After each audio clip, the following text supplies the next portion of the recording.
I think if you'd asked this question before the Gaza war, they might not have been as invested as they are after the Gaza war, because I think the thinking was, if this turns into something significantly more serious, and there is that very real fear, we absolutely do not want someone untested to take us through this.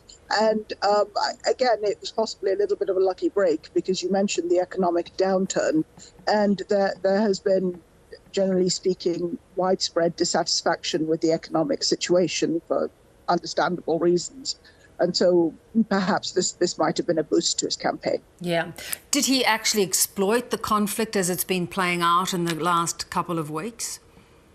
No, I think because of the magnitude of the conflict, and because of how deeply people feel about it in Egypt, it would have been a very clumsy political move to attempt to exploit that, and it would have been very, very obvious. He didn't need to. Didn't need to.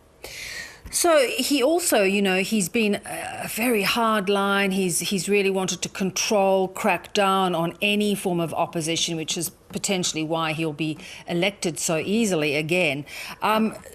Is this crisis on the border of Egypt and Gaza playing into that tendency of his for repression? Actually, no. In the sense that, yes, the Egyptian state tends to confuse dissent with dissension, and has clamped down on it very, very firmly over the past almost 10 years. But in this particular case, is it playing into his tendencies for repression, or the Egyptian state's tendencies to repression? No. Again, it's sort of been, in a terrible, terrible way. It's almost been a boost to his campaign, in the sense that people are so invested in trying to ensure that this doesn't get any worse, and there is such high feeling for the Palestinians, that he really hasn't needed to do anything to exploit or to repress. Egypt has its own human rights issues, but they are not at the moment connected to the Gaza conflict. And how empathic are Egyptians to the Gazans, many of who are coming into Egypt, coming through the Rafah crossing? I think it would be impossible to overstate how deeply people in Egypt, as throughout much of the Arab world. I think picked up some stickers for a car because I wanted to show them to someone. Egyptians, look, as I was coming on the radio, there was a donation drive for Gaza, and this is a country where almost 30% of the population is below the poverty line.